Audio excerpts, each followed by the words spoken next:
Dan tadinya tempatnya di sekitar Sukamulya situ ya.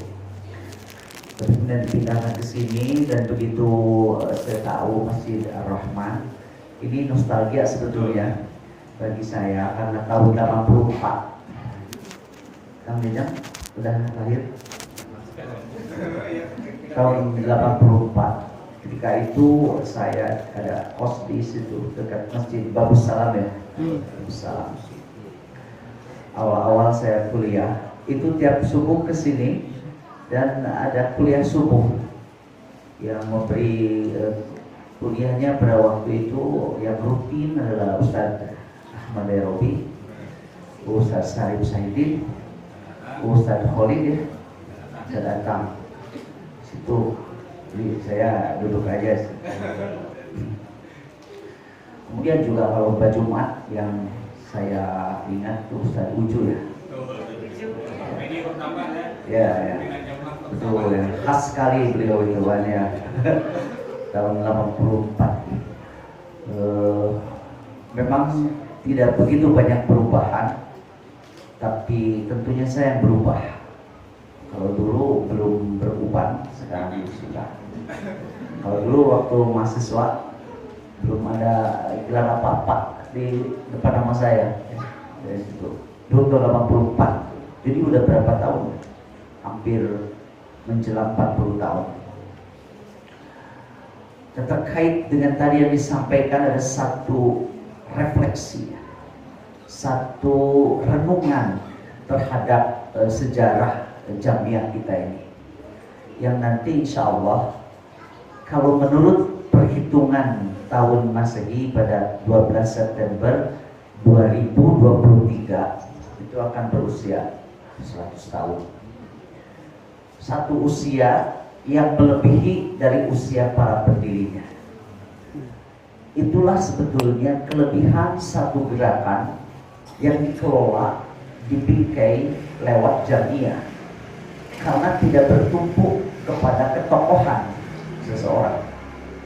Seandainya pada waktu itu namanya bukan Persatuan Islam, tapi namanya umpamanya Zamzamiyah gitu, karena didirikan oleh Kiai Zamzam, atau Yunusiyah karena di pendirinya juga Muhammad Yunus, maka ketika beliau wafat, gerakannya pun akan ikut.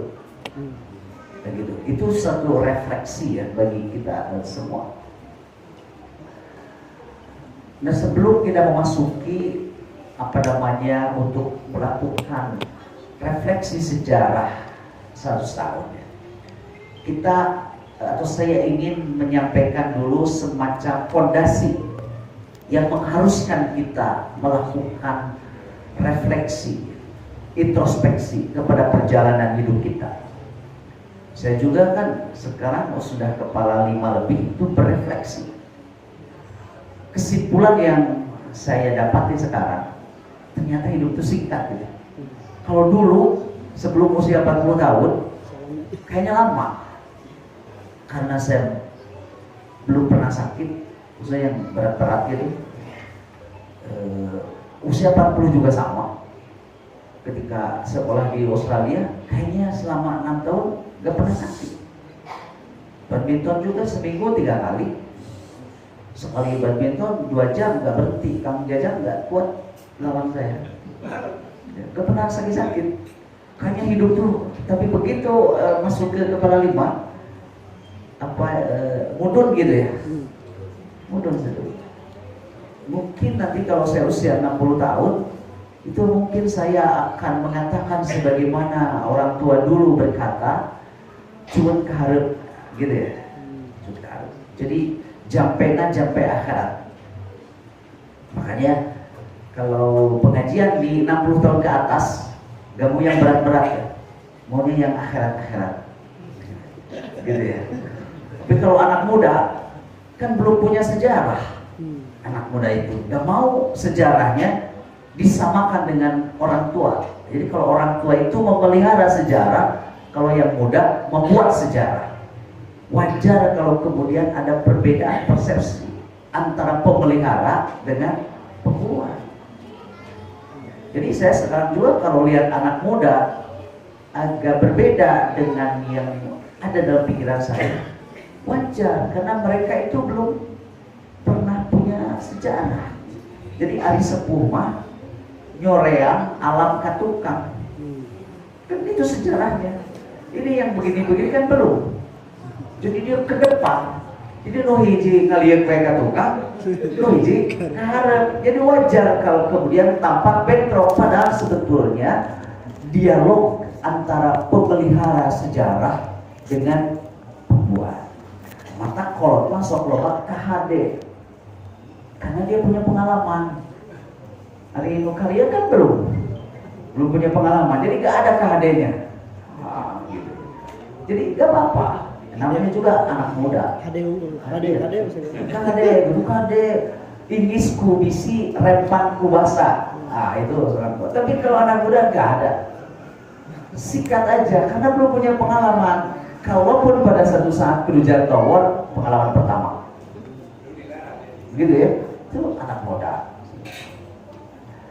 Hadirin ikhwati rahimakumullah. Jadi landasan berpikirnya, berefleksi ke sejarah dan natijahnya, Al-Quran diturunkan oleh Allah Subhanahu Wa Taala.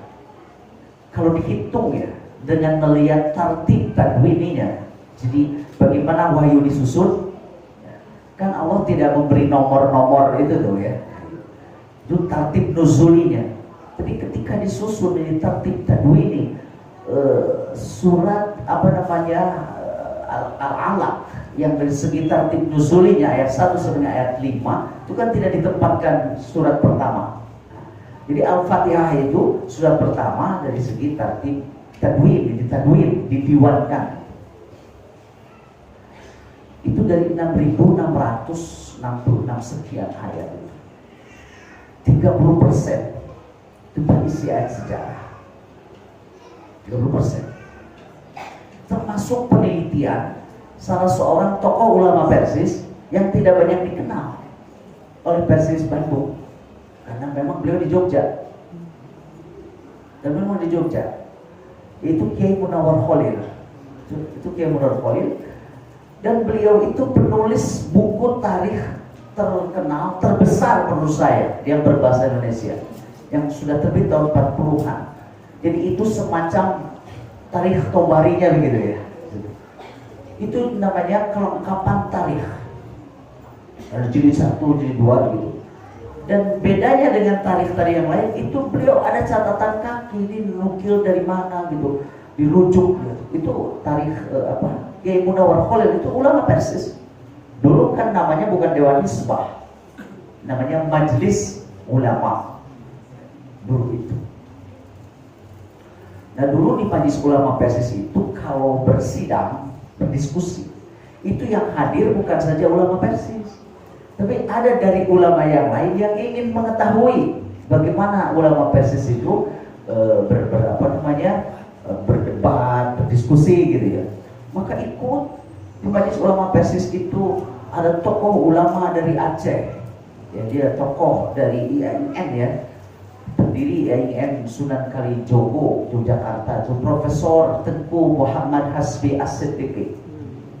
Itu ya Hasbi As-Siddiqi. Sekarang Jibli yang sama itu kan Palembang. Jadi milenial, jadi Hasbi As-Siddiqi. Tapi gak ada hubungannya Pak Jibli sama Pak Sanes. Udah malah namanya langsung gitu ya, tentu. Ya. Kemudian ada dari Syarikat Islam juga ikut. Kiai Firdaus Ahmad Naqib ikut. Dari Muhammadiyah juga. Nah, sesuai dari Kiai Munawar Khalil itu tampaknya dia selalu Muhammadiyah, makanya sebut kayak Persis Muhammadiyah, Permo gitu ya, Persis Muhammadiyah. Sekarang juga ada katanya Perno, Persis NU.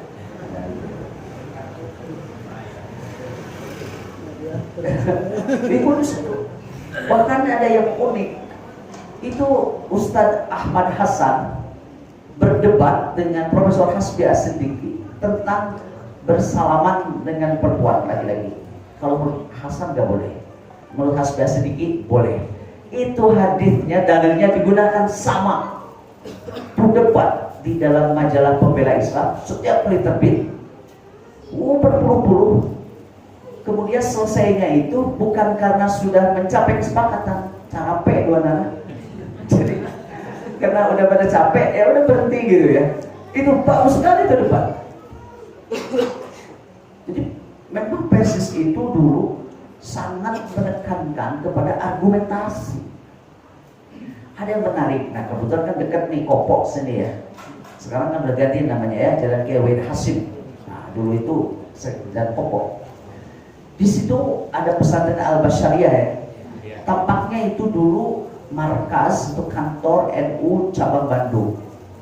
Pada tahun 30-an hadir ke sini untuk pengajian umum salah satu pendiri NU, yaitu Kiai Wahab Hasbullah, datang sini. Begitu tahu ada Kiai Wahab Hasbullah, itu Persis kirim surat. Itu uniknya itu meminta waktu untuk mendiskusikan beberapa masalah, beberapa isu ya ketika itu. Jadi mohon kiranya barang setengah jam. Sudilah kiranya tuan-tuan, nah gitu bahasa dulu ya, tuan-tuan dari pengurus NU Bandung untuk menerima kami. Uniknya surat itu dijawab oleh pengurus NU dan dipersilahkan Persis untuk datang. Tapi waktu itu belum ada COVID, pembatasan itu ya lebih kepada ruangan. Kalau sekarang kan COVID. Itu boleh katanya berapa ya, 10 orang atau berapa gitu.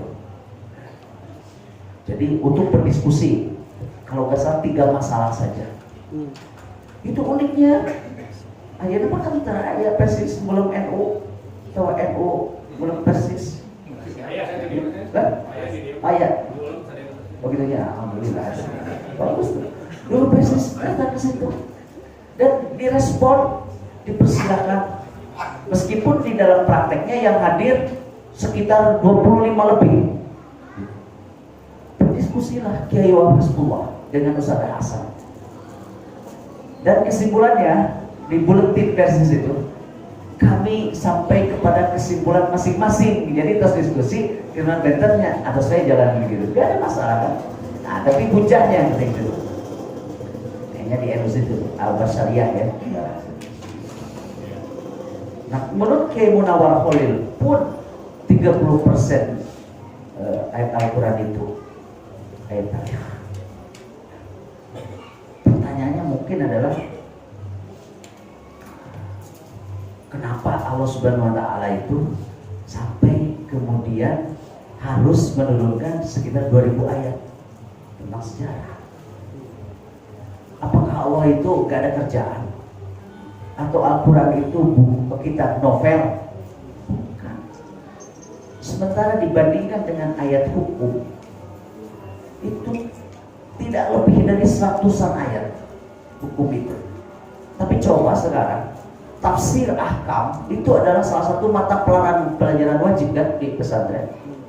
Mungkin seingat saya dulu tahun 80-an di Banjarbaran itu buku wajibnya dari Ali As-Sobuni, Rawai wal Bayan ya, Ali As-Sobuni langsung dibahaskan di situ.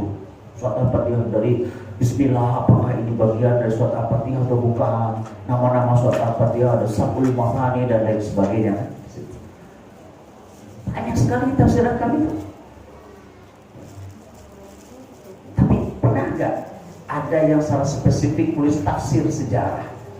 Paling hanya ringan saja, kisah-kisah para nabi gitu dalam Al-Quran. Padahal 2000-an ayat. Sementara ayat hukum itu hanya 1. Jadi menurut saya salah satu sekarang umat Islam itu kemudian mengalami katakanlah stagnasi. Jadi tidak maju tapi tidak mundur, agak jalan di tempat. Antara lain adalah kegagalan di dalam membaca ayat-ayat sejarah. Sampai 2000 sebetulnya. Jadi orang yang sukses adalah mereka yang sukses membaca masa lalu. Orang yang gagal adalah mereka yang gagal membaca masa lalu. Umpamanya nih, dalam keluarga punya banyak anak, kan dia tahu sejarah orang tuanya. maka oleh anaknya akan dibaca apa yang menyebabkan orang tua saya dalam bidang ini sukses, apa yang menyebabkan dalam bidang ini kurang sukses. Maka anak yang dia ingin memiliki masa depan yang lebih bagus itu dia akan mengambil pelajaran dari kehidupan dia itu. Itu ayat Al-Quran. Makanya kalau diperhatikan bapak-bapak, ibu-ibu, nama-nama di dalam Al-Quran itu mencerminkan realitas sejarah. Kita mulai dari surat kedua, surat Al-Baqarah. Itu kan namanya sapi betina. Itu kan tidak menjelaskan anatomi sapi betina, enggak, tapi sejarah yang terkait pada zaman Bani Israel.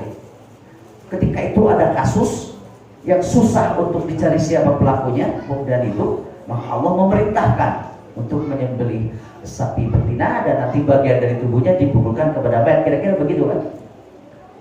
Jadi dari dulu yang namanya kasus yang gelap itu sudah ada. Hanya dulu gak ada nabi. Dulu ada nabi. Ayeuna kan kasus gelap. Di mana ya Harun Masiku? Jangan-jangan di Jalan Soekarno. Kan ada Harun Masiku itu ya. Kemana apa di situ ya? Gak ada. Banyak sekali kasus-kasus gelap. Iya, karena gak ada nabi. Pembunuh Munir sampai sekarang gak jelas. Itu dark case namanya. Nah, kalau satu kasus berat tidak ditemukan pelakunya, maka akan menimbulkan konflik, silih curiga, maneh juga kan begitu. Nah, itu yang terjadi.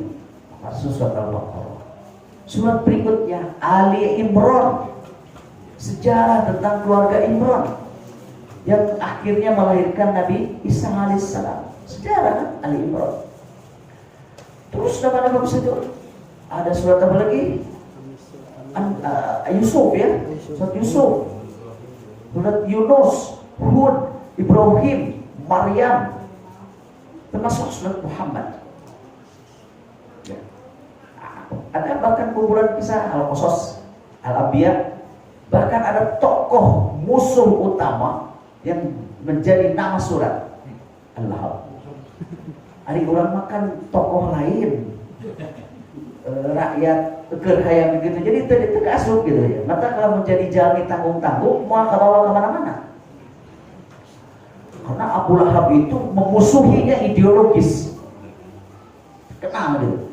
Kata kaca pangan gak buku di sekolah, lah menjadi murid pinter gitu, bodoh gitu, mau terkenal.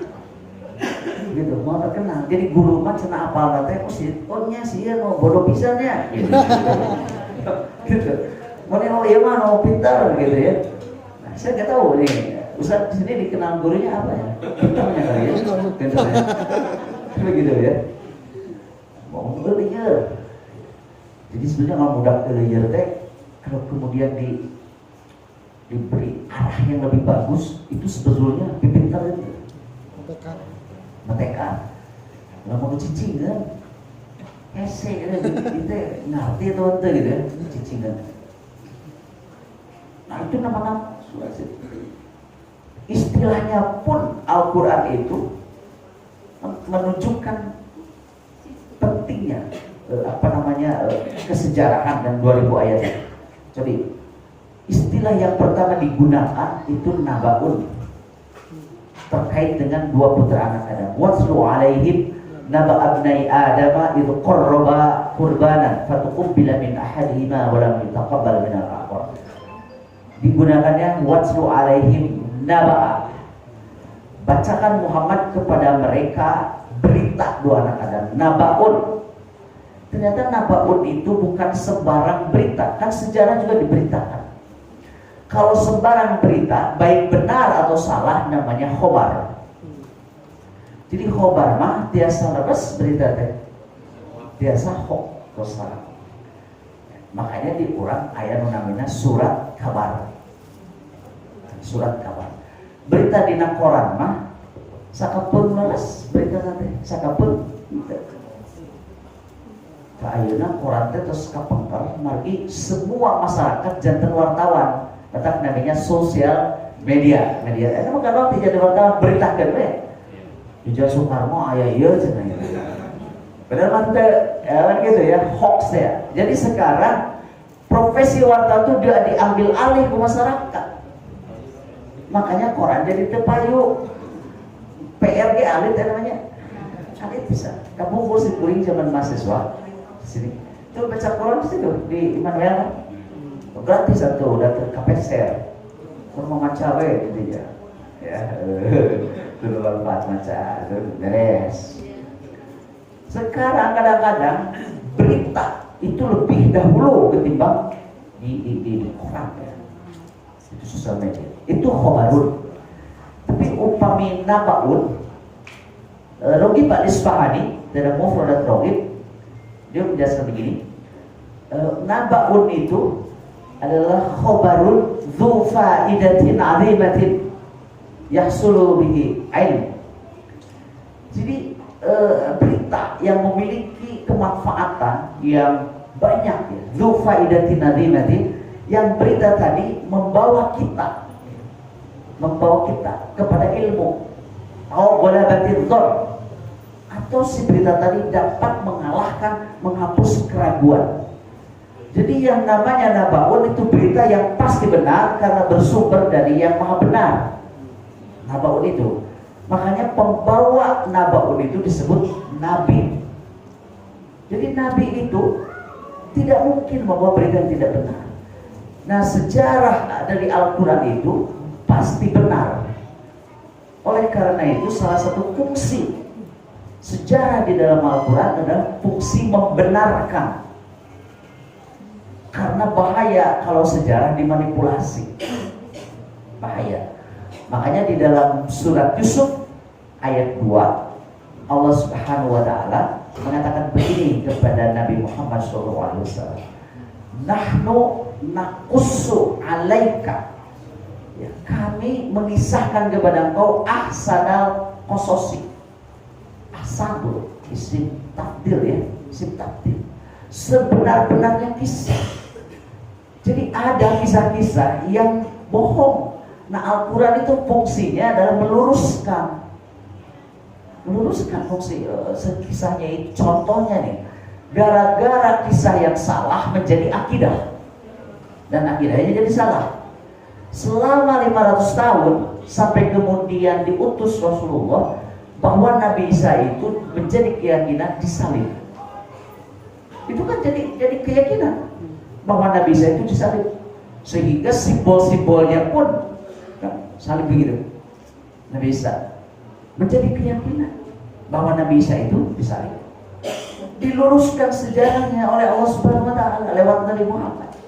Kata Allah Subhanahu wa taala, sampaikan Muhammad, wa ma qataluhu, Isa itu enggak dibunuh, wa ma salabuhu, dan juga tidak disalib, walakin syubbiha lahu, akan tetapi Allah membuat penyamaran, jadi ada tokoh gitu yang mirip dengan dia, itulah diluruskan. Itu satu contoh. Bahaya kalau kemudian terjadi manipulasi sejarah. Makanya Al-Quran tidak menggunakan kata syajaratun. Kan orang mau sejarah, buku sejarah. Karena syajaratun itu artinya pohon ya, yang ada bercabang. Jadi sejarah itu silsilah. Silsilah siapa? Silsilah turunan penguasa. Jadi sejarah itu sejarah penguasa. Sebetulnya sejarah kota Bandung itu pasti sejarah wali kota. Malaya sejarah Nokaria juga ulang.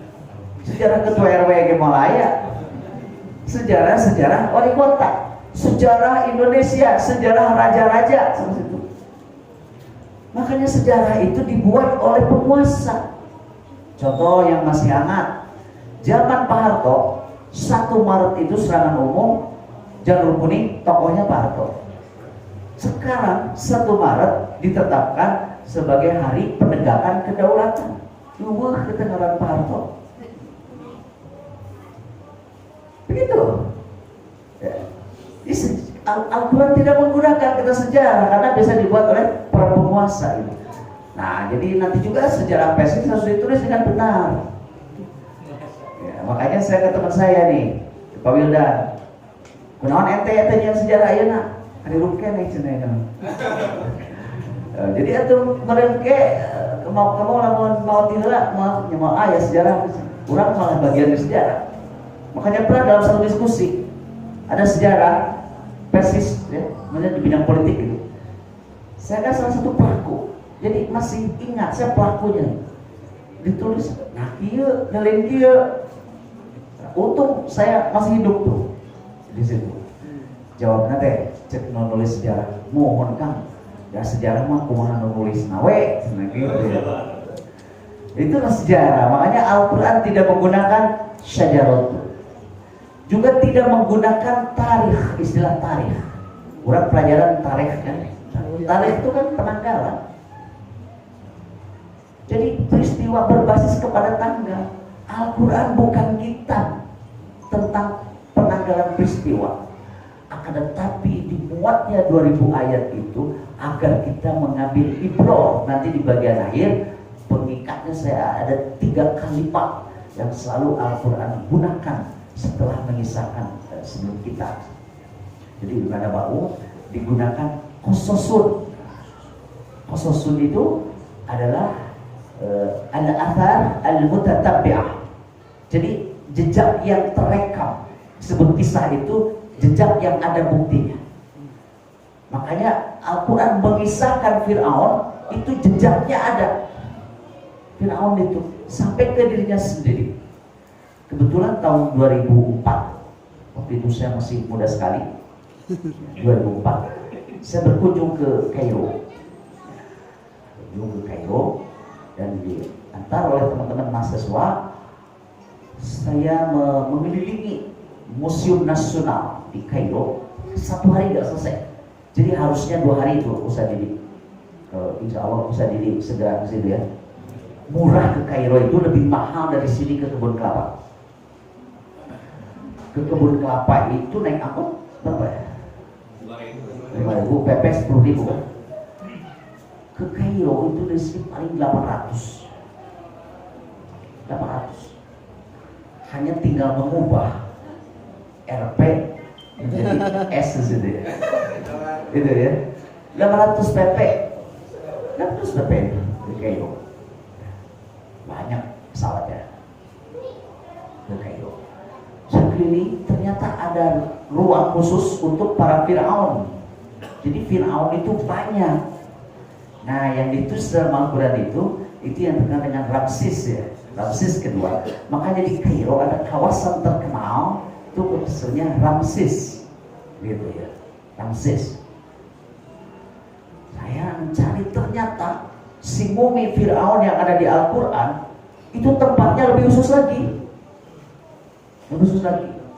Saya lihat jadi di pakai kaca. Ternyata rambutnya itu masih ada. Karena memang rambut itu bagian yang tidak akan hancur.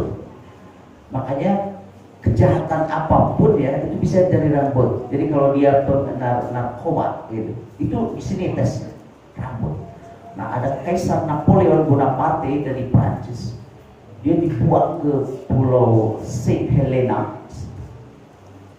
Dikatakan ternyata dia diracun. Dia ketahui dari mana? Dari rambutnya. Rambutnya. Hanya sederhana deh. Jakung teuing ternyata. Beda dikit sama saya. Jadi memang anu teh jarangkung mah suka kejam juga gitu ya kalau dia mau masak. Tapi kalau saya di presiden enggak ada yang saya. Minimal kayak Pak Habibie lah. Itu benaun. Itu kulitnya lengket ada di situ. Giginya itu utuh. Si benaun itu. Jadi kalau direkonstruksi ya tinggal di dengan itu udah kelihatan. Banyak Fir'aun yang lain, saya hanya tertarik dengan itu si Fir'aun ini. Ramses kedua. Makanya sudahlah, yang dipimpin nanti mana tuh piknik teh Pangandaran deui bosen. Itu jejak ke situ ya, ke apa ke Kairo. Itu orang barat tuh piknik, mereka itu nabungnya lama. Bisa sampai 10 tahun. Karena lihat, orang banget tadi lihat. Ya, karena dia biologis itu ya. Jadi ada jejaknya itu Firaun. jejaknya ada. Kemudian Nabi Musa alaihissalam dipanggil ke Tur Sinai, ya, Tur Sinai, Gunung Sinai, kan Tur. Ada betul bukit Sinai di kawasan Sharm el-Sheikh, di sekitar mungkin 3 jam dari Kairo. Ada tempat Nabi Musa wa kallamallahu Musa taklima, ada di Tur Sinai, ada jejaknya. Kemudian Fir'aun di istananya gitu, ada jejaknya. Itu di kawasan Luxor, pakai pesawat sejam ke Luxor.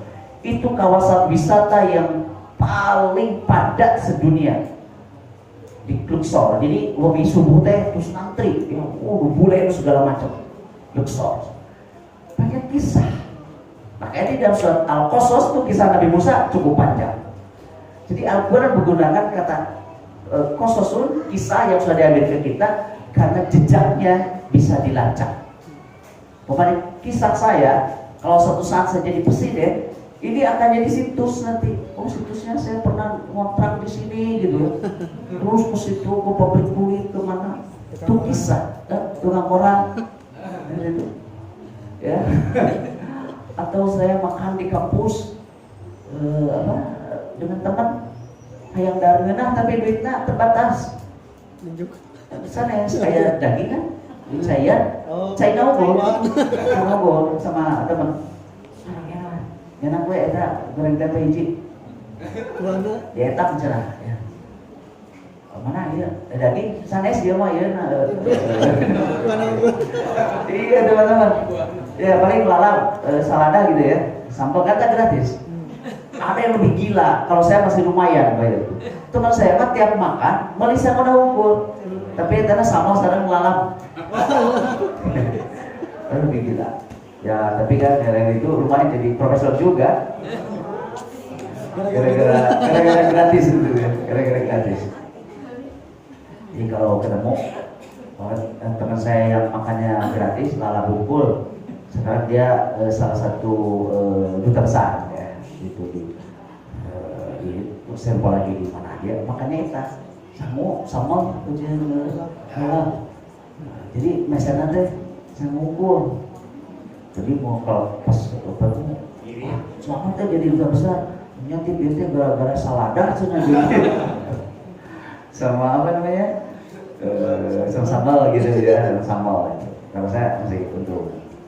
Jadi di angkatan pertama, di angkatan saya dia yang pertama kali jadi duta besar. Saya pertama kali guru besar.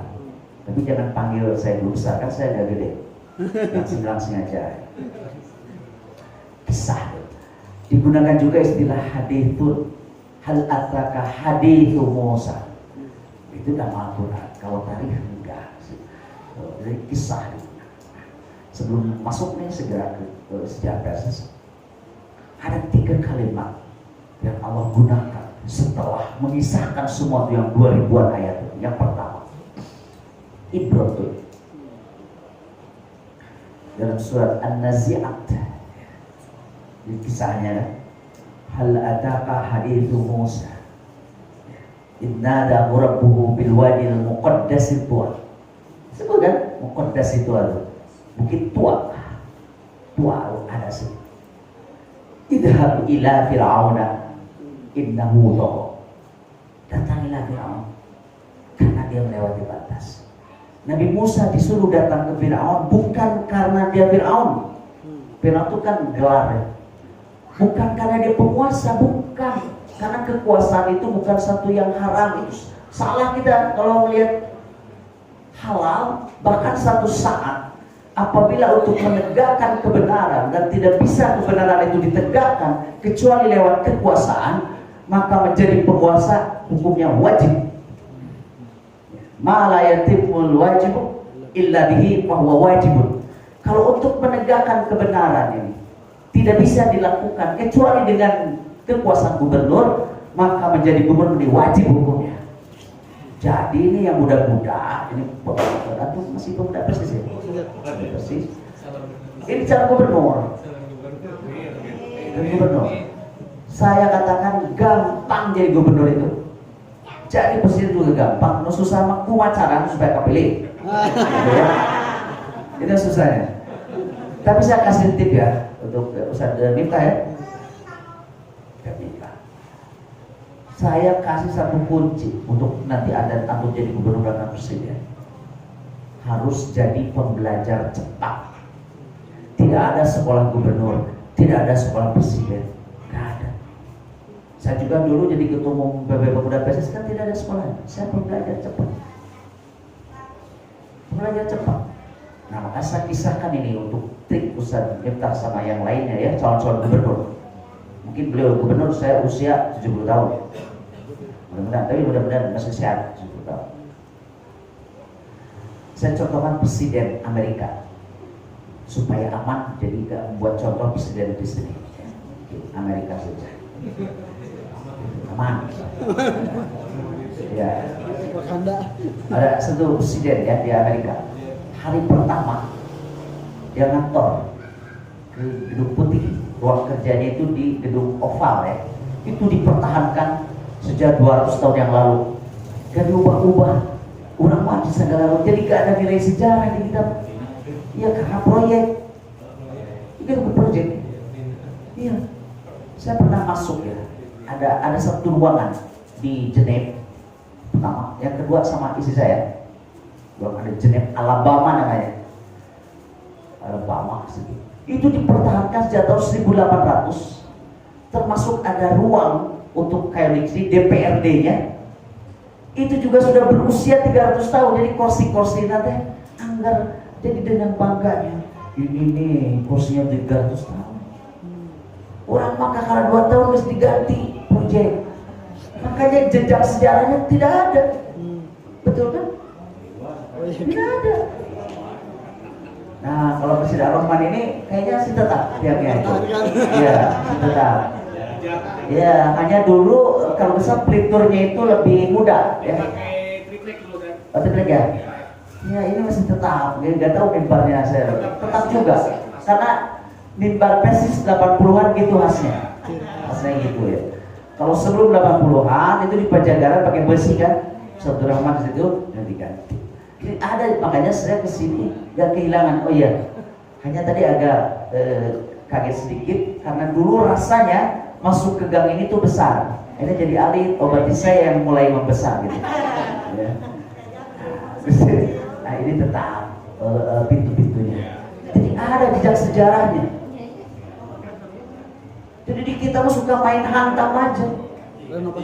Renovasi itu sana proyek. Nah itu Alabama.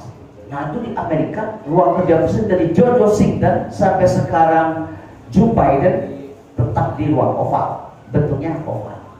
Masuklah presiden, bingung sih presiden Amerika. Ya presiden Amerika, saya juga. Dia kudu kumaha orangnya. Hari pertama dia tidak tahu apa yang harus dia lakukan, apa yang dia kerjakan sebagai presiden. Tapi kan mana presiden? Otaknya memimpin bekerja cepat.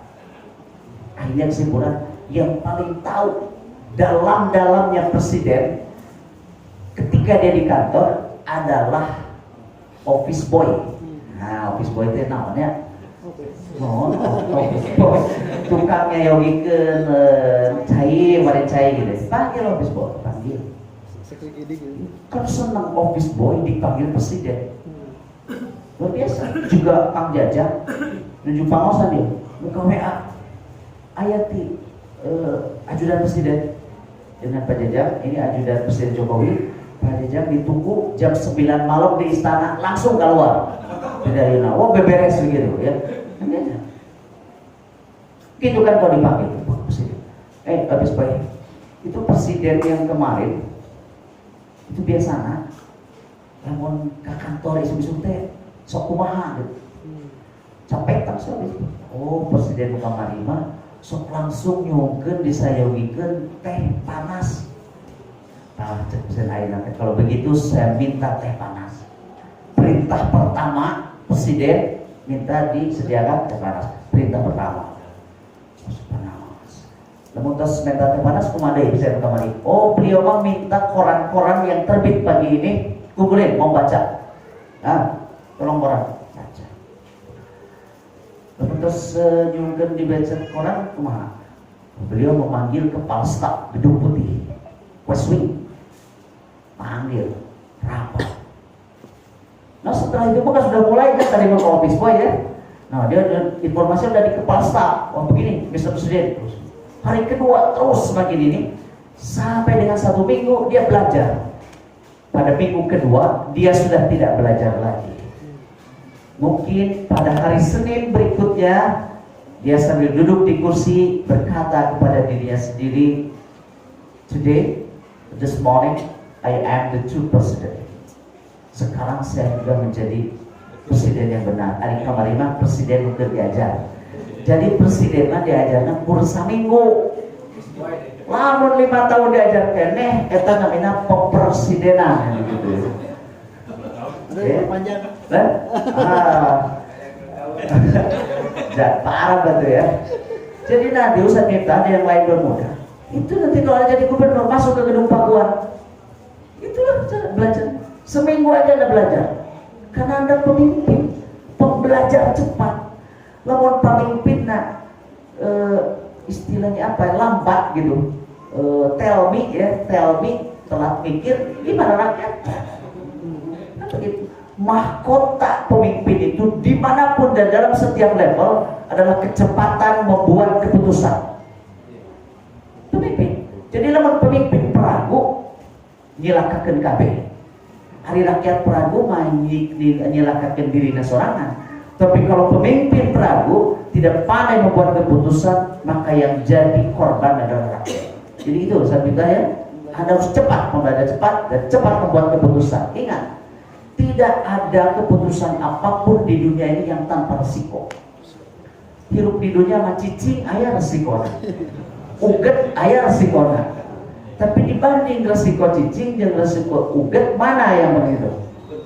Begitu. Makanya ada manajemen namanya risk management. Manajemen risiko mengkalkulasi. Gak bisa cari aman. Gak bisa cari aman. Oh, lima netral. Mau netral mah digiring tadi. Bisa ya. Betul kata Al-Quran juga gak boleh netral. Imma syakiron wa imma kafuran. Sahabat Rasul Salman Al-Farisi cek Rasul erek asup ka muhajirin atau ansor gitu ya. Satu. Nah, itu Fir'aun. Jadi Nabi Musa disuruh mendatangi Fir'aun itu innahu tagha, karena Fir'aun itu sewenang-wenang, bukan karena dia Fir'aun. Jadi intinya sebetulnya dakwah itu adalah untuk meniadakan kesewenang-wenangan. Kulantaran itu nu dakwah masuk di musuhan lain. Kenapa Nabi Musa berhadapan dengan Fir'aun, Nabi Muhammad dengan Abu Lahab, Abu Jahal, kan begitu. Nabi Ibrahim dengan Namrud, itu kan para penguasa. Bukan kekuasaannya yang dihadapi, tapi kesewenang-wenangannya. Togo, mata jamina sok disebut togut. Oke. Di letter sekarangnya. Saya kan masih muda. Ini nih air ya. Ini sebabkan 300 ml. Terus dieusian ku urang 600 kan lebar, itu namanya togo. Mudah. Kalau mau mudah langsung datang banjir nggak bahayakan. Jadi kekuasaan itu yang membahayakan. Geus puguh cek undang-undang dasar teh 2 periode. Nah, ini ya. 2 periode kan sih. 2 periode. Dan memang fungsi hukum itu membatasi. Makanya bahasa Arabnya had. Had kan? Had. Jadi tokoh itu tajawuzul haddi fil isyan, kan itu. Tajawuzul haddi gitu. Jadi batas untuk tujuan yang tidak baik. Tujuan yang tidak baik. Jadi kenapa hukum ada? Untuk membatasi. Kenapa harus dibatasi? Supaya nikmat, supaya tentram hidup. Karena kita hidup di alam yang terbatas. Entah kenapa disebut alam dunia itu. Jadi di dunia mah baru nikmat, baru ngenah kalau ada batasannya. Maka Makanya saya juga dibatasi ya ceramahnya nanti ya. Karena mau ceramah juga Fidel Castro itu mah gila. Fidel Castro itu pernah ceramah 12 jam. Jadi si rakyat nanti Gus Ayano nyangkere, Gus Ayano nyesel terus pidato. Itu apa namanya? Fidel Castro. Ya, Fidel Castro itu. Kalau Bung Karno juga dulu lama, makanya beliau itu bergelombang kalau pidato. Jadi Bung Karno itu bagusnya dia lengkap antara tulisan dan pembicaraan sama-sama menariknya. Hanya Rasulullah itu kalau pidato gak panjang beliau, khususnya harus Jumat. Kan semangat. Jadi khotib Jumat mah kudu dididik khutbah nanti harus bersemangat. Rasul aja sampai memerah. Jadi lamun ayam makmum mustaminun nurutan itu tanggung jawabnya dosanya itu ada di ya,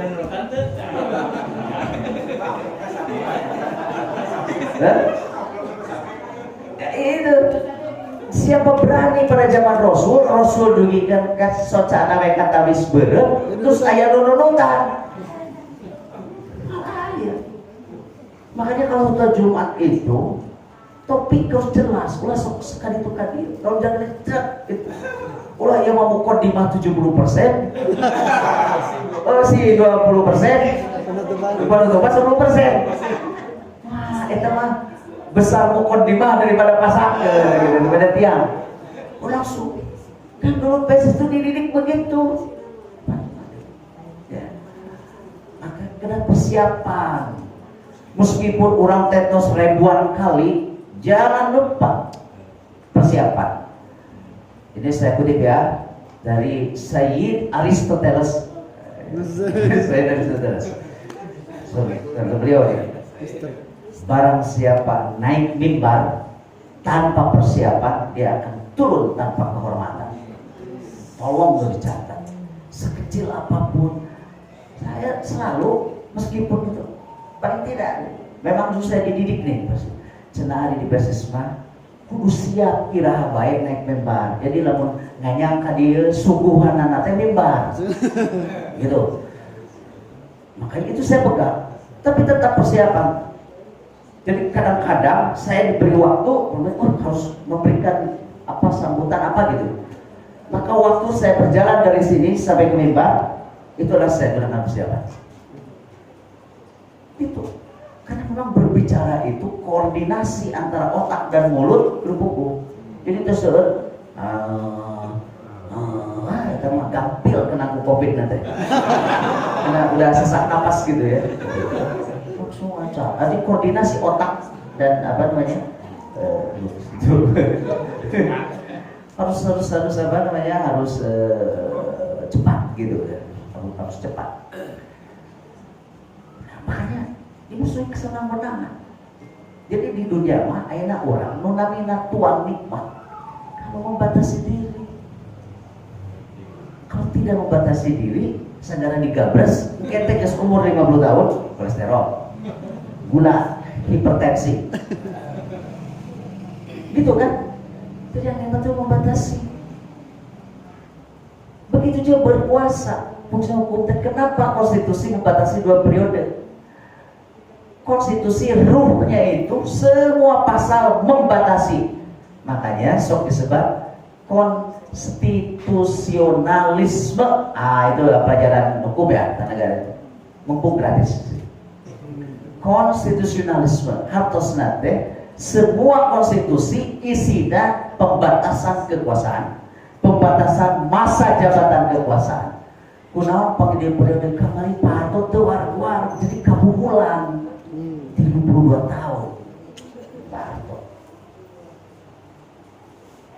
Makanya kemudian ada keinsafan sesuai 2 kali kan gitu kan.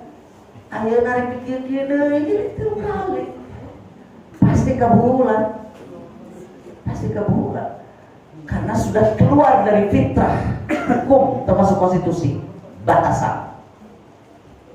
Jadi di alam dunia mas sagala rupiah wae upami hoyong nikmat harus ada batasan dari hukum. Yang kedua batasan dari diri sendiri, namanya etik ya.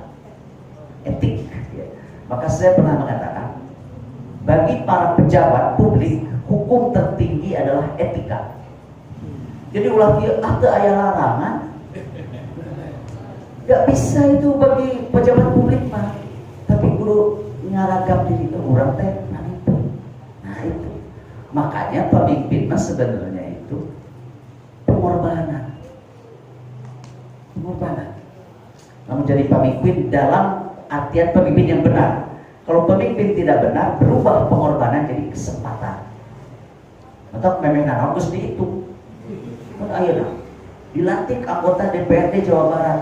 Iya keluar SK. Isuk nanti SK nanti ke saya di Bank Jabar. Udah digadekan ini ya. Karena lihat kesempatan itu 5 tahun ya. 5 tahun. Take home pay Jawa Barat kan lumayan besar. Itu di luar dana aspirasi. Take home pay 100 juta lah. Itu tidak nama bisa nyicil ya 50 juta sebulan. Jadi bisa kolak gitu, kesempatan gitu. Tapi kalau pemimpin yang benar, memimpin itu adalah pengorbanan. Jadi aduh makanya orang kudu gigeleberan sebagai pemimpin ningali kene rahayat aya nu ceuk paribasana geus 50 tahun hirup teu boga imah. Gitu ya. Penghasilan masih terbatas. Kan di Indonesia mah aya nu sapoe penghasilan 100 miliar, nepikeun ka sapoe aya nu 10.000. Kontras. Tah pemimpin nu bener mah moal tega lamun manehna geureun moal. Makanya saya kutip pernyataan tokoh Islam yang mantan Menteri Luar Negeri, Wakil Perdana Menteri Haji Agus Salim. Pintar, luar biasa. Gak pernah kuliah. Saya pintar kuliah enggak? Kopi sama manis banget. Kopi sama manis banget. Dengan S2 nya ya. Dengan S2 nya Komunikasi kan? Komunikasi, pakar komunikasi. Kuliah tapi menguasai 16 bahasa asing. Terkuliah hari ini orang kuliah di PKS dulu awal ini juga bahasa asing dikuasai. Jika dah mau nanya Agus Salim ayeuna kemudian anjeunna teh geus ngagakak seserian gitu. Wah, ieu mah meakeun galengan ya gitu ya. Agus Salim itu dia. Jabatan mentereng tapi bumi nama kontrak. Padahal dia Menteri Luar Negeri. Haji Agus Salim. Banyak ada pakar Amerika, George McDonald Kahim. Satu cenah kelemahan Salim dulu. Pinter ya. Satu aja kelemahan Salim. Dia itu hidupnya miskin. Gumujeng. Siapa bilang? Saya mah gak pernah merasa miskin. Nah itu aja Agus Salim. Kenapa Anda pusing-pusing dengan kehidupan saya? Ya kemudian berkunjung Kahim itu ke Buminan di ruangan tamu nanti aya kasur digulungkeun. Eta teh paragi kalau nak putra-putrana jadi itu kan di luar negeri umur tahun 50 tahun. Kadang-kadang aja natualna sanggup jeung kecap gitu. Betul. Itu kecap. Nanti mahasiswa tadi. Gitu. Bisa mas itu. Tapi beliau dalam keadaan gembira. Haji Agus Salim itu harus contoh Agus Salim cek batur miskin tapi aja nama nu paling parah mah kieu. Ustaz Miftah Husni teh cek batur mah beungar tapi beliau mah ngarasa teu beungar. Itu yang berbahaya. Ya, jadi semua proposal BMKG mau diladangan ada saya mah teu beungar. Jadi itu yang bagus Haji Agus Salim. Menteri Luar Negeri. Mata anu lain teh geuningan jadi pamimpin teh berat tinggal Haji Agus Salim.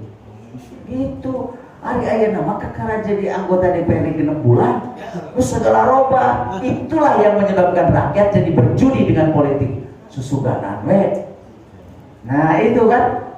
Jadi gak gampang dia jadi pemimpin karena pemimpin di sana gak pakai otak. Menganggap kepemimpinan itu kesempatan bukan pengorbanan. Makanya Agus Salim membingkai dalam 3 kata dalam bahasa Belanda, Leiden is Leiden. Badai diterjemahkan? Leiden is Leiden. Memimpin adalah jalan penderitaan. Jadi arahnya ketua cabang dia sedang masuk ke jalan penderitaan. Itu jalan penderitaan. Itu kan namanya pemimpin mah ya. Anu alus di apa namanya teh digoreng, komono goreng. Jadi halus nah pemimpin itu ya. Makanya pemimpin itu filosofinya si cepil teh hiji saat mah kudu ipis. Harusnya kada seueur di kupingnya itu penderitaan rakyat mah kudu didengekeun. Tapi hiji waktu pamimpin ceuli teh kudu kanal. Anu ngeritik ulah didenge teh ngeritik mah langsung tersinggung ulah. Lamun pemimpin dikritik ceulina ipis eta pemimpin palsu. Pemimpin asli mah kritik teh udah biasa, mata kebal. Ayo masuk aja kritik, lapor, rumah rakyat dilaporkan ke pemimpin. Di mana-mana ge timimiti Nabi Adam balita. Ya. Ya timimiti Nabi balita senang gitu ya, Nabi Adam balita digaya. Nu ngaranna pemimpin mah dikritik ku rakyat. Kenapa? Karena yang nama kekuasaan itu di atas rakyat itu. Nah itulah kenapa para nabi itu berhadapan dengan kesenangan. Nah itu terakhir. Nah sekarang sejarah. Dua deh ya tadi. Ibro. Inna fi dzalika laibratan liman yakhsha itu Nabi Musa. Nah kisah Nabi Musa itu ibroh bagi yang takut kepada Allah. Betul kejadiannya Fir'aun gitu. Yang betul. Bukan dua. Allah menggunakan kata apa namanya nadhurun ya. Fanzuru kaifa kana akibatul mukadzibin. Tadi kan Ibro tuh nadhurun kan orang sok dihapuskan tingali gitu ya. Nah sebetulnya kurang tepat karena kalau melihat itu ro'aitu objeknya ada di depan kita. Jadi ro'aitu itu melihat untuk yang objek fisik termasuk di dalam mimpi kan ya objeknya seperti Nabi Yusuf ya mengisahkan mimpinya kepada ayahnya Nabi Yakub. Ini ro'aitu ahada asyaru kaukaba ya melihat apa 11 bintang ya 11 bintang semuanya bersujud kepadaku. Nah itu ro'aitu. Tapi kalau nadhoro mah bukan melihat dengan mata tapi melihat dengan kan sejarah Nabi Musa itu kan sebelum kita. Nah, orang di Birang Pangduru dan dilihat begini mual ayah. Makanya kata nadoro itu kemudian diserap ke bahasa Indonesia. Bapak Ibu. Jadi nalar ya. Do-nya diubah jadi L. Orang Sunda. Jika setelah duhur jadi lohor. Ya orang Sunda kan?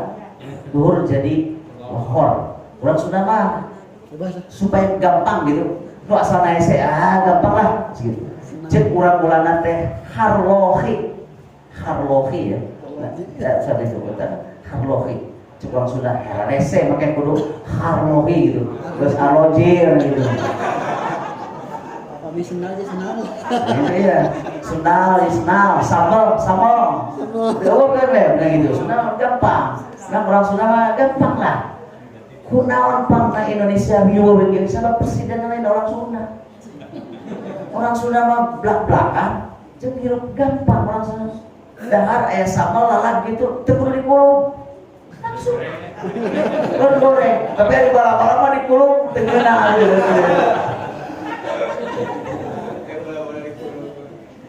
Harlogi. Aya orang Belanda kajian Soekarno ngaliwat jalan. Lang cek orang Belanda teh. Oh, benernya jalan sana. Jadi we jalan. Itu tuh bahasa Belanda. Lang, ana dua. Lang. Jadi jalan di orang gitu. Ya, padahal mah eta teh bahasa Belanda jalan teh. Naon bahasa Sunda jalan eta aya di warna. Nah, di Fangzuru. Jadi sejarah itu harus dibaca oleh nalar kita karena kita tidak berada pada sejarah itu. Fanduru. Di surat Al-Hasyr kata Allah Subhanahu wa taala, wal tanzur nafsum ma qaddamat lighad. Nalarlah oleh kalian apa yang sudah dipersiapkan ghad untuk esok. Menurut tafsir Jalalain, ghad itu dua maknanya. Ghad bimana memang esok hari Senin, ghad. Tapi ghad mana yang kedua, kiamat. Jadi ghad itu sesuatu yang kita belum mengalaminya tapi akan terjadi. Seperti besok Senin, itu kita belum mengalami tapi akan terjadi. Makanya Allah memberikan panduan, wala taqulu lisyai'in inni fa'ilun dzalika ghadan. Jangan kamu mengatakan saya bisa mengerjakan esok hari. Esok itu bukan milik kita, esok milik Allah. Milik kita itu sekarang. Makanya sekarang untuk menghadapi esok adalah ikhtiar. Setelah ikhtiar, kita tidak bisa memastikan esok itu ada dalam genggaman kita. Makanya setelah ikhtiar diikat oleh satu kata, kalimat insya Allah. Jadi insya Allah teh pamengkeut saparantos segala rupit ikhtiar tekah bari pola kurang terus mungkep neme ulah ieu mancana naon si insya Allah dia pasti eta teh moal datang. Lagi Pak Mual, insya Allah pasti Mual. Tapi nampak Saloman, Pak Mual, itu mana? Benar saldo deh, ayah deh lumayan ya 3 miliar kan ya gitu. Insya Allah, gitu ya. Wala taqulu li syai'in inni fa'ilun dzalika ghadan. Nah, kata Allah Subhanahu wa taala, berikan apa untuk esok hari. Jadi dalam konteks kesejarahan di awal tadi, agar umat Islam memiliki masa depan yang baik akan tergantung pembacaannya terhadap masa lalu, penalarannya. Kita rumpi naon ku pernah umat ieu teh berhasil dinalar oleh kita. Oke. Ya. Makanya kan sekarang salah satu jawaban saya kasih tahu, mumpung gratis ya, saya kasih jawaban. Kenapa Allah Subhanahu wa taala memandu kita dengan 2000 ayat?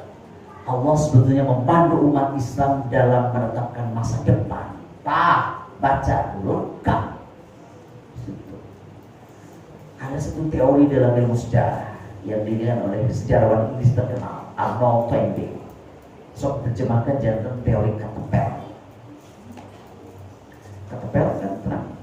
Sebenarnya nggak mau sok ketepel, tapi tidak karet gelang. Jadi itu mah kita paling ketepel pepatok. Tapi nu ieu mah kan tina karet banjero. Semakin ketepel itu ditarik jauh ke belakang. Nah gitu ya. Maka si batunya itu di sini itu akan jauh juga. Kan gitu. Makin jauh ke belakang. Tapi lah mau ditarik ke sakit, selek. Kenapa Allah Subhanahu wa taala mengisahkan dalam Al-Qur'an itu mulai dari Nabi Adam? Jadi meminta kepada umat Islam, tariklah ketepel kehidupan itu, membaca sejarah jauh ke belakang supaya kalian paling depan di dalam menentukan masa depan. Itu maknanya, kata Ustaz. Itu maknanya. Sekarang kita yang dipelajari itu batas ayat hukum di mana-mana, yang 100 ayat itu. Makanya di kita itu pertanyaannya bukan bagaimana caranya, tapi Ustaz kumaha hukumna itu. Geus dijelaskan teh hukumna, geus beda hanya jelas saja. Gak pernah ada pertanyaan Ustaz kumaha ya carana supados abdi teh janten muzaki luhur. Mata tetap mayoritas mustahil.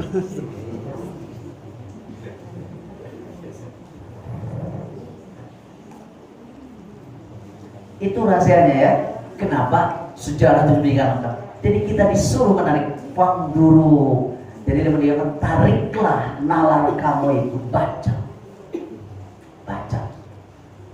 Kenapa Nabi Musa pada akhirnya kemudian bisa menurunkan Firaun? Kenapa Nabi Ibrahim alaihissalam bisa melakukan Namrud? Dia berlogika dengan kesesatan. Jelas ya? Nah, terakhir sejarah Persis. Kita tarik sekarang 100 tahun ke belakang. Ya. Saya akan menyingkatkan saja. Kebetulan Persis didikan di Bandung. Kebetulan. Ya. Katanya di kawasan itu situs spesies itu. Sana SD Pajagalan lainnya teh gang Pagade ya, gang caket, gang Sutur ini ya, gang Sutur ya, Cibadak kawasan itu. Jadi dulunya itu orang-orang Palembang katanya situ. Jadi spesies itu didirikan oleh pedagang yang ulama, bukan ulama yang pedagang. Itu bagi enggak? Jadi saya lagi pendiri PES itu pedagang yang ulama. Makanya teman-teman saya dulu gini, kalau ingin melihat komunitas spesies maju, tinggali lamun maju berarti lomba pedagang nanti. Jadi cenah lamun ditagih teh pedagang mah malaya cakat. Lamun seuleutik busna ditagih teh kakang ngadalil. Hareureuy teh tukang jajak tuh begitu, tak siguring ya. Jadi kalau ada yang protes kan itu. Di sini kan kawasan pabrik kerupuk, ya, dari Haji Saidin, Juragan, pakai saya tahun 70 dari situ. Jadi saya ingat beliau itu pakai topi kayak kolonial gitu, pakai itu, ngontrol ke sawahnya Situ Gunting, yang sekarang dari Citylink, Juragan, bendahara umum Persis, ngantor Pajagalan, kan terus unik. Jalmi nama si menang, tapi tos dan tenggang. Mata kia cina, sawar pun bapak, mertua pun bapak. Dia ke tukang beca teh, tarik kagak aing. Jadi terus harapan harus tukang beca, tarik kagak aing. Ya begini saya deh. Ya dongeng timun bapak, ayahnya dongeng nonik. Kan pemiharita pengasal saudara mante subuh kemis ya. Saya suka hadir, tapi temuan eta sanggup ketan aja kerupuk, ya itu ya konsumsi legend di Persis. Jadi dia bisa nih kan, juga ya nama ya. Satu saat, kalau tujuannya nggak datang, bingung kan sadayana pada mau yang pedagang, bingung di tengah lihat, tak wantunan kan, ada juragan Pak Haji saya, anjana ada. Supun bapak ya, terus beres tahmin teh, kieu banget teh. Bedok headset. Mata cek aing oge marana teh kudu diajar. Sakalian khotib teu datang, aing kudu di dieu. Padahal aing itu bisa. Geus eta tah, khutbah hiji. Khutbah legend teh, khutbah hiji. Ada deh. Bahkan dua. Biasa itu makan doa nih. Dengar kan kali dia sih, kehet. Pokoknya tim mimiti ayeuna sia kehet marane. Kan sana pada mau teh ada aya usan-usan. Guru diajar ngaji Quran sing benar, jeung kudu diajar cumarita ngarang lamun khotib teu datang, ulah aing kudu di. Geus eta khutbah kadua. Itu kali jatuh, itu seluruh bapak ya. Beres teh khutbah eta pada mah sana meninggal khutbah cuma teh bengkenek juragan. Bae dicalekan oge 5 menit angeus. Lamun ku hotel teh mah setengah jam. Jadi minggu juragan teh bae we dicalekan oge 5 menit. 5 menit. Itu khutbah apa? Legend tuh ya di situ. Apa Haji Sumarno gitu ya, Haji Anwar. Tak rencang seburin bukan lain untuk pupus ya, Asep Rudi ya. Rudi itu rencang-rencang. Terus Abu Haji Mas Piro kalinya. Terus kan dia kan Pak Haji Sukarma ya. Jantan jalan kan. Jadi maju tuh karena itu tadi pedagang. Pedagang kerupuk. Kan itu pasti di Gunung Cupu ya. Mata namina teh itu pabrik kerupuk nama RDN gitu.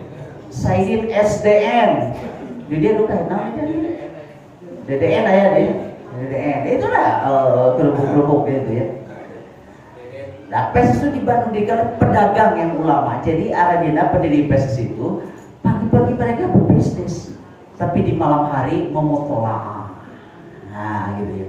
Intinya kenapa ya umat Islam itu mengamalkan ajaran tapi kok di dalam Quran hadis nama ada begitu gitu. Nah itu yang kemudian menjadi kajian Makanya singkat kata, oh berarti harus ada gerakan sekarang mengembalikan umat Islam kepada Al-Quran dan Sunnah gitu ya. Nah makanya dalam bahasa singkat saya, PSIS itu kemudian inti gerakannya adalah menjelaskan Islam. Singkat kan tuh, menjelaskan Islam. Jadi selama 100 tahun pertama sampai nanti 2003 itu PSIS menjelaskan Islam dan jelas. Dulu kalau disebut ayat kembali Quran Sunnah pasti PSIS, sekarang mah enggak, semuanya juga sudah menerima bahwa kita harus kembali kepada Quran Sunnah. Jadi bapak-bapak ibu memperjuangkan itu perlu waktu 100 tahun. Nah, jadi sudah tuh sejarah PSIS 100 tahun pertama menjelaskan Islam. Nah ini sekarang yang muda-muda ketepel kita sudah ditarik kan di situ, menjelaskan. Sudah jelas sekarang. Dulu katanya di Tegalega rubah Idul Fitri pertama sholat Id di Tarawton, dan biasa di masjid. Sekarang justru aneh tidak di masjid. Ya sekarang kekurangan lapang. Nah ini salahnya ini fikih PSIS tidak memiliki ruh. Kurang terang di lapang kudu nama tiap cabang teh barengar baroga lapang. Eta bekerja jamin. Ayo nama jadi jalan dijadikan lapang. Jadi diaromongkeun situ ya. Nah itu terjadi. Salah pertama menjelaskan Islam, sejarah orang tua kita. 100 tahun kedua apa setelah saya menarik ketepel? Setelah saya menarik ketepel, maka 100 tahun berikutnya dari menjelaskan ke menghadirkan Islam.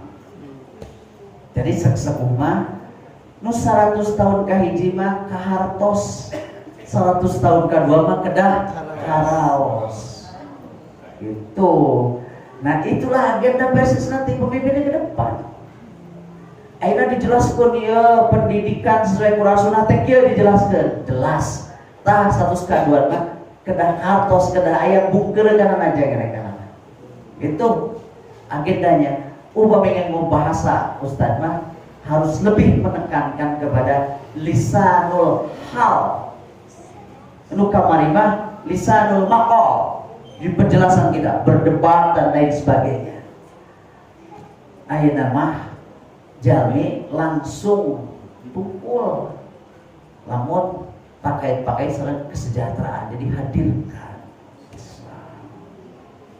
Gitu kan? Nah pendidikan seperti makan itu saya butuh persis pendidikan tinggi. Nah, terus dipaparin cenah hibah ke tempat maya 5 hektar. Kira-kira sanes nama taman tadi 10 itu di tol Soroja.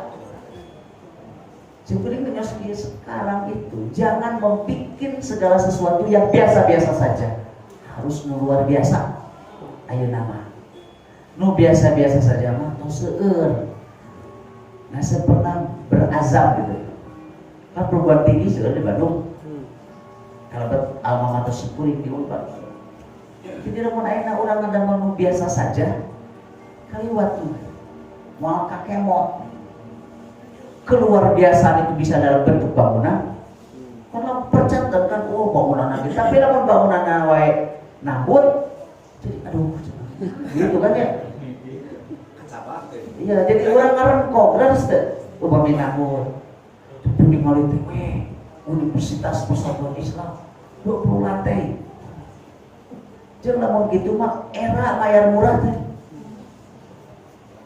Tapi lamun ningali bangunan lagi, cenah mah bayaran lagi kukurupuk we. Mun bala zaman Sikuring mah ku boy sampe di kampung aya iuran. Ditagih teh. Saya tilu hayat mayar Sikuring mah, mayar 7 ringgit. Tilu ringgit ya, 3 ringgit. 7 perak setengah.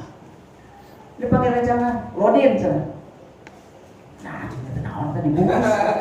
Iya Pak, ada serumah ge teu gaduh atos mah. Iya we cenah boy sampe. Cek guru teh bae lah daripada begitu. Jadi meminta supaya bayaran si Pak Guru teh jangan boy sampe, pae lauk segala rupa. Itu. Nah, makanya kena luar biasa. Kemudian kan memberikan usul yang keluar biasaan. Nah, dia kupingnya Ustaz Andi ya? Ustaz Andi. luar biasa nama. Hiji, umpamanya perguruan tinggi SCG Wukul tidak ada pemikiran, malah terkesan teh pabrik sarjana punya SCG. Nama kan SCG teh samsung SMA juga beri kepukur, maka SCG teh naras gede nya S2. Sudah nama di mana-mana SCG biasa-biasa saja. Sementara Persis itu dari awal sudah mengiklankan diri dan diakui kita ini sebagai harokat tajdid. Perubahan itu berbasis pemikiran.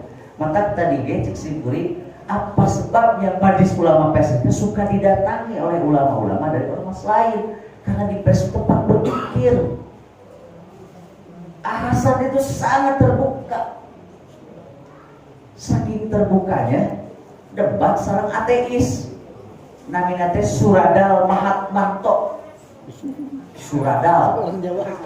Ulang kata Suradal Mahatmanto. Tidak percaya aja Tuhan. Dia ajak debat. Jawab nanti, iya saya mau sedebat, tapi gak punya ongkos. Punya ongkos? Ini mencoba ateis, coba miskin rugi bisa gak tuh? Setuanasan. Boleh. Tuhan kami fasilitasi. Jadi diulang aja data. Hotel dari saya ogikan di ongkosan. Cepat dengan ateis. Sudah ada mantan. Ngajung balik. Tapi lukanya nyoba dia ada yang mau di ongkosan kalau nyawe karena ngongkosan habis gitu ya gitu ya. Tapi kan ada persoalan debatnya bisi ya mayat tolong punten ditaluntik bisi kan anu tersebut KPS mah gitu kan. Ya teman-teman elit ada Suradana di ongkosan berarti asal mah ya tukang nyogok gitu ya. Debat apa dia? Diserata kuasa. Kalau Tuhan mau, boleh mau di Bandung, mau bahkan mau di Pakistan juga boleh. Kalau Tuhan mau di tempat kami sediakan gitu loh. Di tempat pemikiran. Nah makanya dulu waktu didirikan STIP ya, karena boleh disingkat artinya STI Persis Persis itu kan singkatan, disingkatnya jadi PI. Akhirnya kan Muhammadiyah sadana Universitas Muhammadiyah Bandung terus begitu.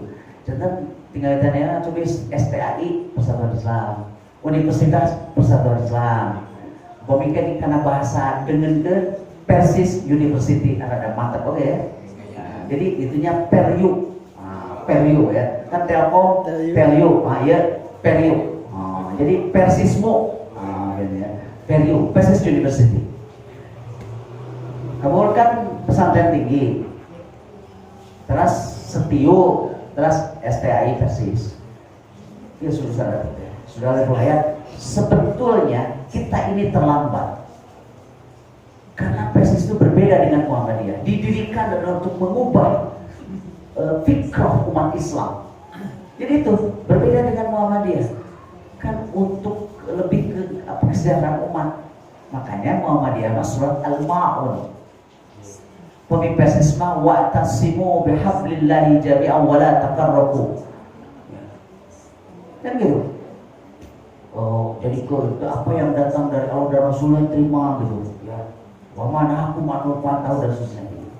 Hadisnya juga sih murid apal ada. Man amala amilat laisa alaihi amruna fa huwa raddun. Itu udah ribuan kali saya dari mulai tasik. Pemikiran.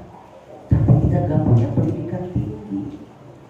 Itu jadi di mana pasokan pemikiran? Dulu belum ada IAIN. Ketika Persis berdiri, makanya ormas itu sumber pemikiran. Mulai tahun 60-an awal berdirilah IAIN. Sekarang disitulah pemikiran, termasuk pemikiran dari mulai lempeng, lebih dari bengkok.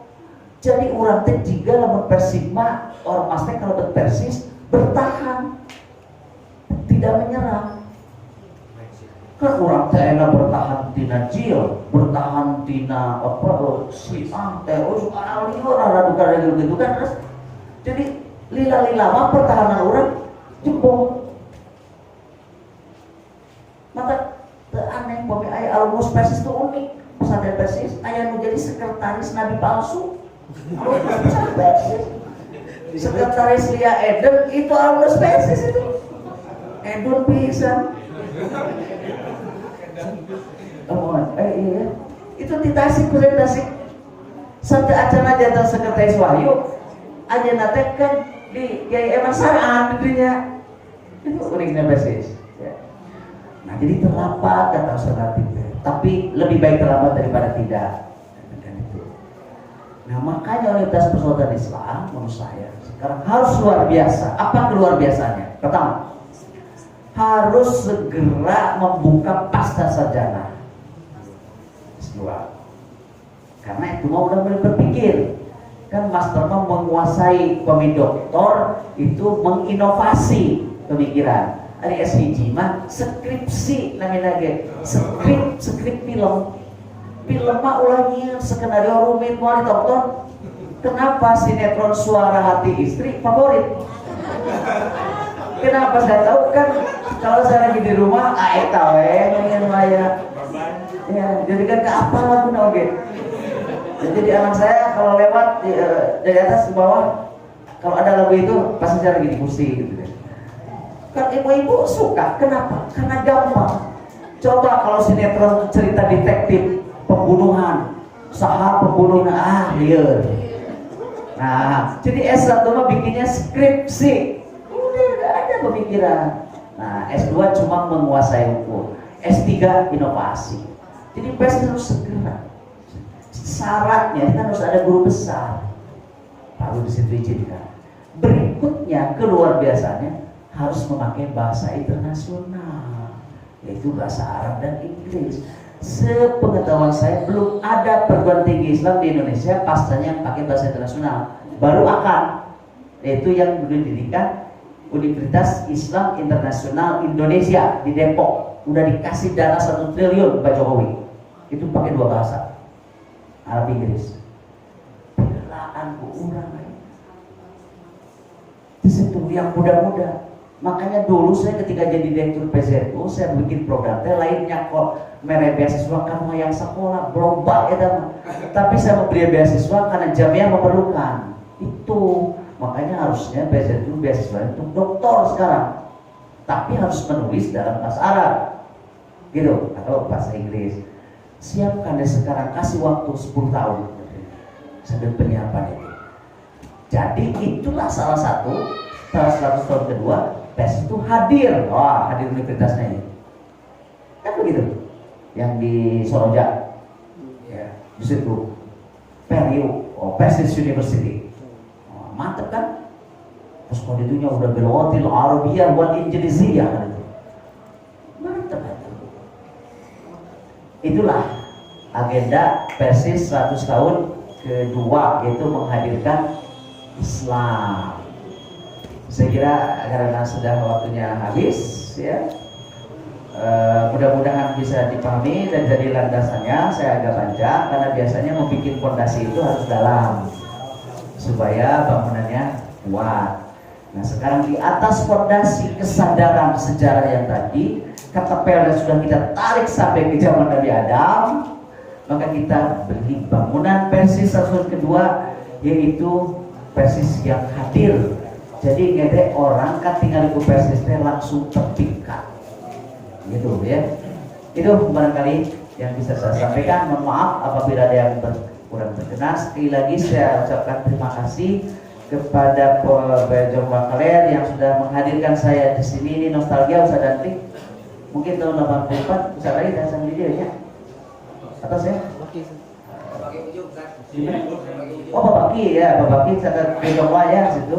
Dulu sempat terkenal ada SD Pak Baki. Nah, Pak Baki. Saya udah di sini saat itu tahun 84, saya kuliah subuh. Dengan Ustaz Saidin, Ustaz Atta, Ustaz Derobi, Ustaz Nolid.